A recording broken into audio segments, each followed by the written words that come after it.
अहिल्या देवी की दान धर्म के प्रति व्यापक दृष्टि। अथर्ववेद में कहा गया है कि शतहस्त समाहार सहस्त्रहस्त किरह, अर्थात सैकड़ों हाथों से कमाओ और हजारों हाथों से बांट दो। हमारे शास्त्रों में भी दान को अत्यंत महत्वपूर्ण माना गया है। अहिल्याबाई हमेशा कहा करती थीं कि स्नान से देह की शुद्धि होती है तथा दान से धन की शुद्धि होती है। पुण्य श्लोक अहिल्या देवी द्वारा किए गए दान धर्म को देखकर हम अचंभित हो जाते हैं। उनके द्वारा जो दान धर्म किया गया वह सरकारी खजाने से न होकर उन्हें जो संपत्ति स्त्री धन के रूप में होलकर घराने की वंशज होने की वजह से प्राप्त थी, उस संपत्ति से किया जाता था। उस जमाने में तकरीबन 16 करोड़ की संपत्ति उनके नाम पर थी। उस संपत्ति का पूजन करके देवी ने उस पर तुलसी पत्र अर्पण किया और यह मेरा नहीं है कहकर संपूर्ण संपत्ति दान कर दी। उस रकम का जो योग्य विभाजन किया गया उसे देखा जाए तो उनके व्यापक दृष्टिकोण का पता चलता है। अहिल्या देवी ने धर्म की रक्षा के लिए दान धर्म किया। कई मंदिरों का जीर्णोद्धार और नवनिर्माण किया। इस नवनिर्माण की वजह से कई लोगों को रोजगार मिला।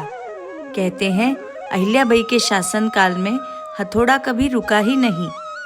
उन्होंने मंदिरों का मात्र निर्माण ही नहीं किया, वरन धर्म की रक्षा करने वाले पुजारियों को सतत पारिश्रमिक मिले ऐसी व्यवस्था भी की।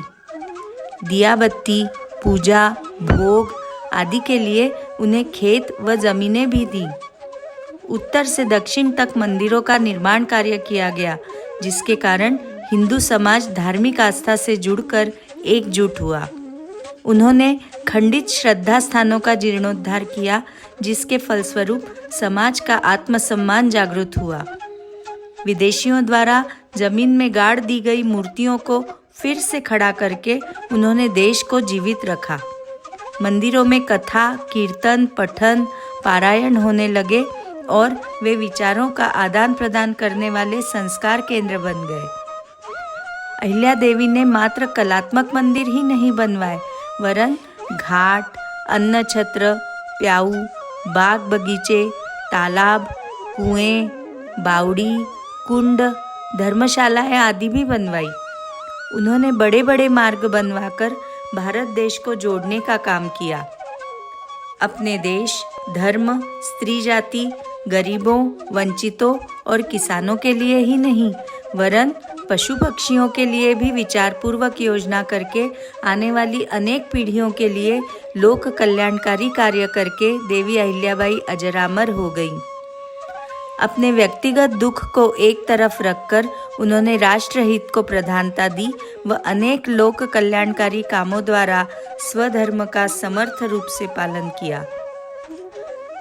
दान धर्म भी आदर्श पद्धति से किया जा सकता है।